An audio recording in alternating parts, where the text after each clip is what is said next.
Hey YouTube, it's Matt with Olympus Reptiles, and we are here in Daytona Beach. That's good for a cancer board to be on the ocean. And I am with Get Hooked, and you guys know I love these guys, but now you get a chance to actually talk to them. Go ahead and let you just introduce yourself to everybody. I'm Chris Woodcock, owner of Get Hooked and partner with Venom Life with Brent. So Venom Life actually owns Get Hooked now, so we're all encompassing. All kind of came together. And really quick before we get into the hooks, I want to make sure people hear this because I think it's really cool what you guys do. Talk about Venom Life and what its mission is and what's happening with everything that you guys sell here online. Right, so the brand Venom Life was something that we came up with as a kind of cool thing. Everybody else has got Venom, Salt Life, this life, that life, whatever. We wanted something that really catered to the people that do venomous stuff like that. Not just snakes. I mean, Gilas, we're talking about, jellyfish, whatever it might be, anything venomous. Venom is cool. Scorpions, spiders, whatever. So we came up with the Venom Life, and that's what we got. We changed our logo from what it used to be to something a little bit cleaner, but we went from there. But Venom Life is all about basically trying to get people to acknowledge the role that venom plays in your life every day that you don't realize. From extracting venom to make Antivenin, to making what's called ACE inhibitors. It's a medication like lisinopril or enalapril. Some ticker, right? That's a blood pressure medication. Yep. So, there's other medications too. There's a lot of research going on with venom for Parkinson's and Alzheimer's, pain management, all these different things that they're doing like that. But we wanted to bring awareness to that to people, and that's what the whole idea behind Venom Life is. Not only is it just cool, but there's a meaning behind it. And not only that, we teamed up with the Asclepius Snakebite Foundation, Jordan Benjamin.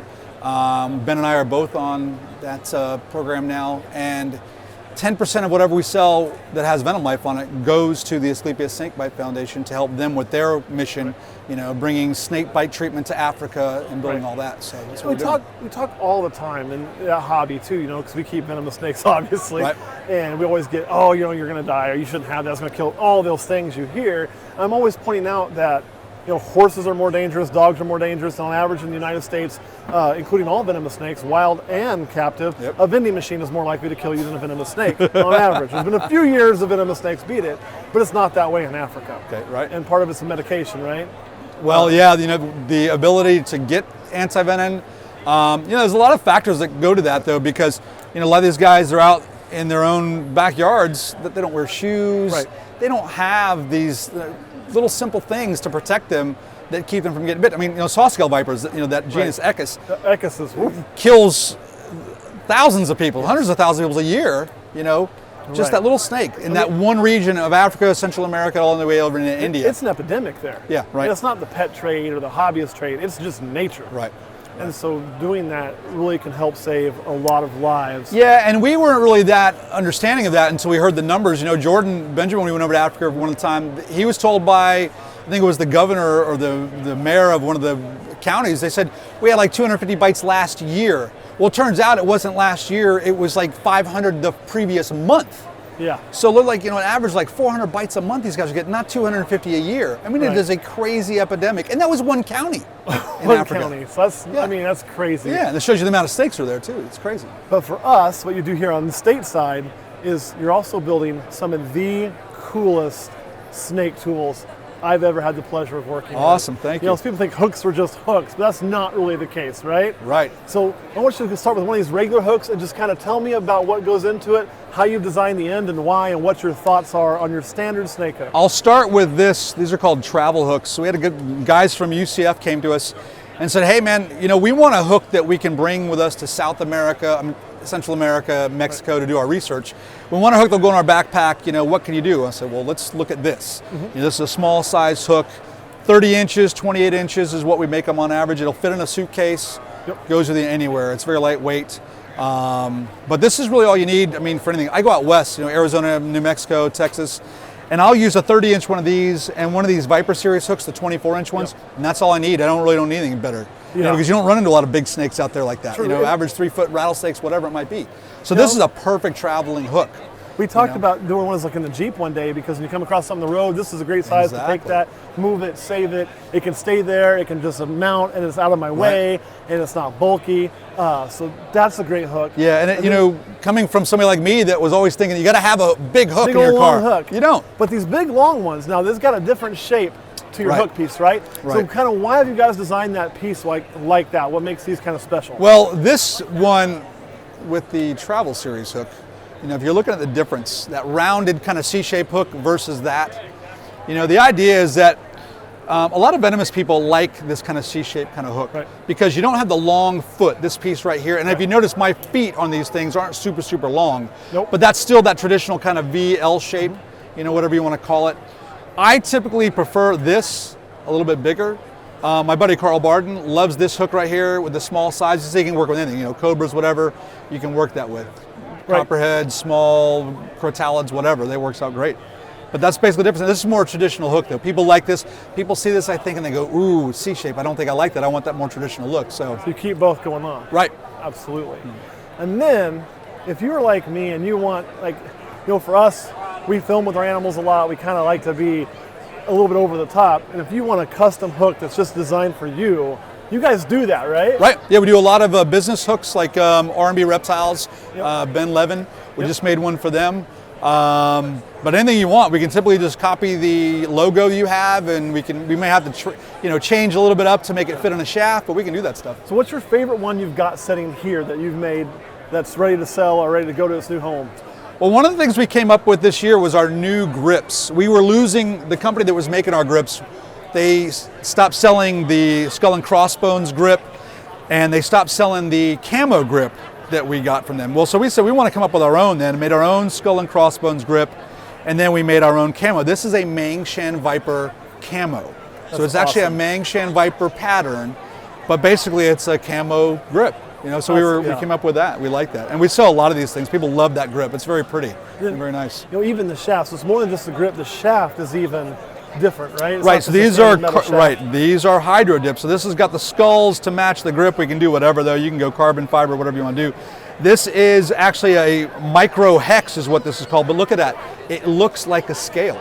It does. Yeah, it looks just like a scale if you look at that. I don't know if you can zoom in on that, but that hex is like a scale. And we like that a lot. So we're using that in a lot of stuff that we do with right now. So you can go and just get a standard hook. And if you're going out in the field and things like that, this is probably the ways that you want to go, right? Right, because exactly. You're going to bang it on rocks. But if you got something in your house for handling, this is kind of the way that's right. You can kind of go above and beyond and really step it up. As a matter of fact, you guys know I got one of these and I love it. You guys maybe that K-State one. I don't know if you remember with the purple shaft. Right. Probably the only K-State one. So come on, K-State fans, get some hooks, right? But these things are just fantastic. So like when you go to make one, how much like work goes into this? Because it's not just as simple as no. Art, right? The shafts come to me raw. I have to cut the shaft to size, whether it be a 40, a 36, or a 32, or whatever I'm making. I have to cut them down to that size. The grip goes on, which is there's tape under this, and I have to put all the mounting pieces on. And then I have to mount the actual hook. I have to bend the hook, so the hook is actually bent at my house. I actually bend the aluminum on a jig. And so from there, you know, then you can mount it inside the shaft. And there's all different kinds of sizes, right? Like, so I bend all the small stuff, even the neonates. You know, all my neonate hooks, there's a tiny little hook. These things are just little bitty cute hooks. And again, I've talked about you ball python breeders, like, I don't need a hook. This is great for your babies. And it's not that baby bites are bad. That's never what we say. But when you get bit by a baby, they can break teeth. This keeps your snake from breaking teeth in your hand. That's good for your snake. Oh, that's what so you definitely, like. Yep, I got a You Viper like series that for that. Yeah, and I actually like that the Viper series, but kind of is personal. So my back is messed up. I've had a lot of disc issues in there. So I don't have to bend as far on a low tub. So I kind of like a little bit longer for that. But when you have a shorter hook, it's actually, I think, easier to use and manipulate because it's less of a fulcrum. So a small hook would be great for a lot of those folks. We'll put that one back there. And this is like pretty much the exact hook I have, I think. The purple, yeah, I think the purple shaft is beautiful. So anything you want these guys to know about Get Hooked, other than the fact that, one, every hook's custom made. Two, when you buy a hook here, you're doing something good for the world.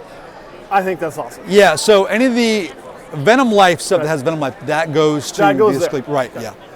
And so like it's just a great business to work with. Like I love the fact though that some of that stuff is going to help people. Yeah. And you're getting a high quality American made hook from a guy who uses them and not just a company that, because you use these, right?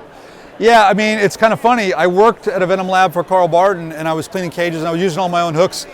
I got so busy now, I don't go there that much anymore. I haven't been there in a long time, so I don't really get to use them. But it's funny, we started talking about working with hooks out in the field. I never really got to use my own products in the field until last year when Brent and I went to New Mexico and Arizona.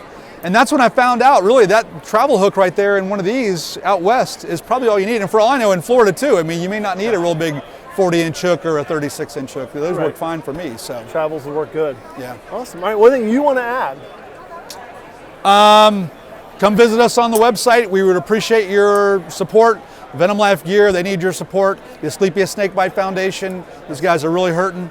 Please help us help them. Yeah, because I mean, you're not talking about a few lives.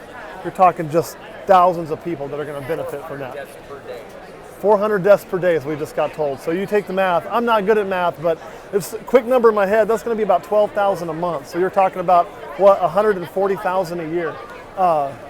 That is an epidemic. So, well, it's not a problem in the United States because of the equipment, the care we have. And we don't have people venturing out in the bush as much here. And we just don't have as many venomous animals here. There, it's a major, major issue. I mean, it's yeah, and all that money used to be. All that money is going to medical supplies, travel, whatever these guys need. They're the ones that are using that money for all the good purposes. That is amazing. So, we don't have Camera Guy Kurt. We got Camera Guy Jeff today. Camera Guy Jeff, anything you want to add? That's why you're shaking. Anything else you want to add? No, I'm good, man. Thank you very much. Thanks for watching. If you need a hook, thanks, man. Look these guys up. You're going to get a product I promise you're going to love.